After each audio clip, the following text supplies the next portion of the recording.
Yang kedua, ya kita semua harus mendorong, media juga ikut serta, komunitas masyarakat juga ikut serta, civil society ikut serta, pengamat ikut serta supaya kualitasnya lebih bagus.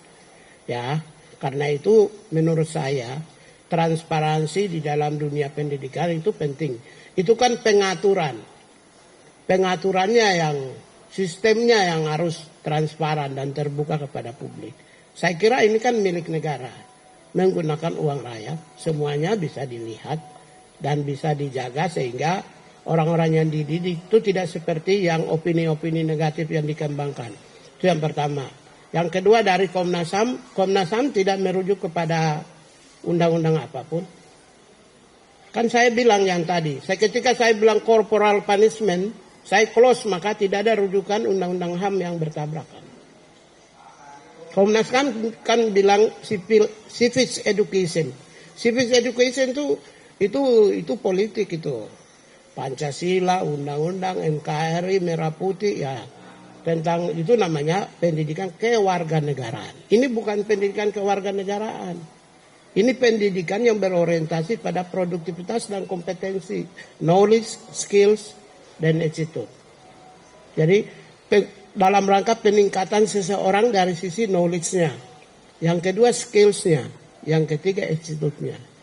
Nggak ada pendidikan kewarganegaraan. Karena itu Komnas HAM rujuk menggunakan instrumen hukum, instrumen HAM. Ketika saya mengatakan corporal punishment, maka terkunci. Jadi tidak ada instrumen HAM yang ditabrak di sini. Ya. Satu lagi dari Pak Deddy Mulyadi adalah memberikan syarat vasektomi untuk pemberian bansos. Memang ini masih wacana gitu Pak, tapi kalau dilihat dari perspektif HAM itu seperti apa? Karena ini bisa jadi masuk pada kebutuhan kontrasepsi dan masuk pada wilayah hak tubuh seseorang gitu Pak. Kalau namanya juga wacana, untuk apa saya jawab? Tapi itu jadi catatan untuk kami tanya. Catatan untuk kami tanya, tapi kalau wacana saya tidak bisa beropini lebih dulu. Tapi kalau dilihat dari sisi HAM, Pak, hal seperti itu memungkinkan nggak? Nanti kami tanya dulu. Jadi, kita kan sama-sama pemerintah. Kewenangan yang diberikan kepada kami itu adalah mengkoordinasikan dengan pemerintah provinsi kabupaten kota. Ya pastilah kita akan nanti berdiskusi supaya nilai-nilai HAM-nya itu lebih kuat. Ya, kalau pakai hukum Pareto itu 90% sekalipun hanya dari sisi 1% nilai HAM, tapi dia mempengaruhi seluruh sistem dalam pelaksanaan pendidikan di barak militer. Jadi nilai HAM-nya akan lebih dominan.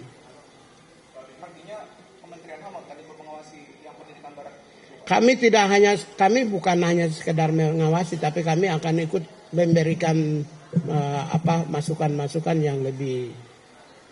Kami akan berikan masukan. Bahkan saya sudah diskusi dengan para eselon 1. Nanti justru kita akan berikan masukan 1, 2, tapi bukan sekarang ini ya. Karena sekarang ini nggak bisa langsung masuk.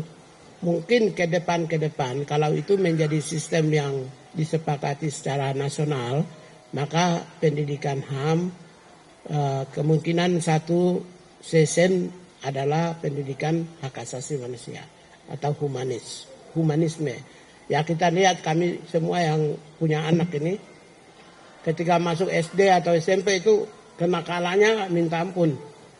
Ya karena itu dari awal itu kita terapkan tuh bagaimana menghormati antar sesama siswa. Itu pasti nilai-nilai humanismenya yang kami di sini juga sudah mulai memproduksi beberapa media, terutama di film-film kecil ya, Amira, Si Kecil Amara. Nanti nonton aja Si Kecil Amara.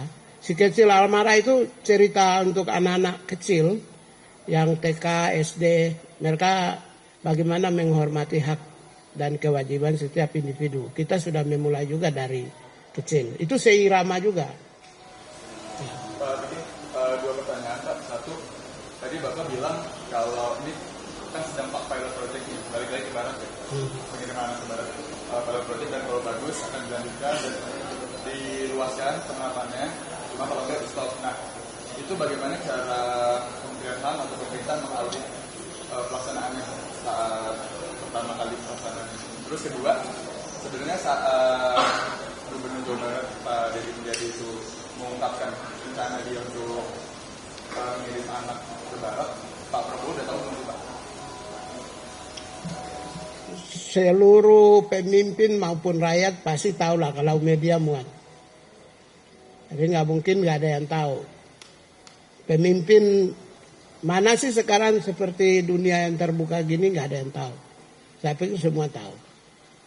Saya yakin pemimpin kita juga tahu, rakyat sendiri juga tahu semua. Ya. Kalau audit itu merupakan kewenangan kementerian.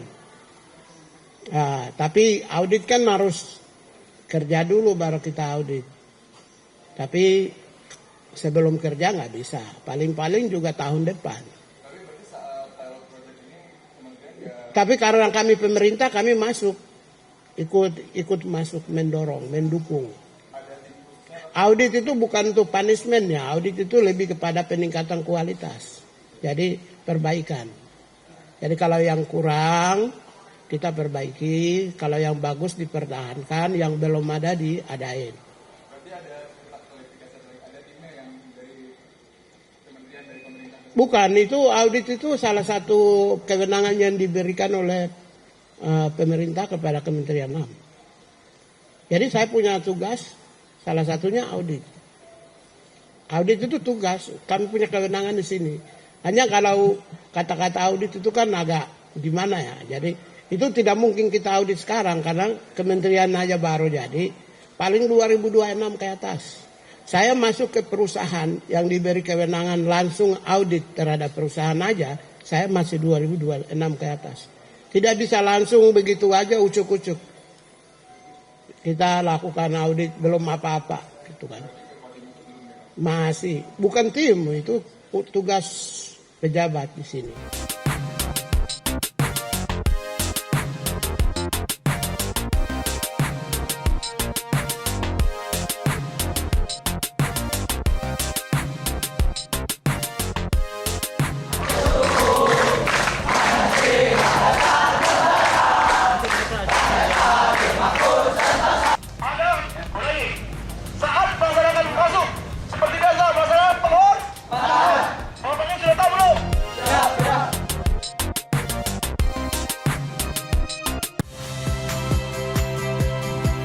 Saya, Cynthia Rompas. Saksikan program-program Kompas TV melalui siaran digital, pay TV, dan media streaming lainnya. Kompas TV, independen, terpercaya.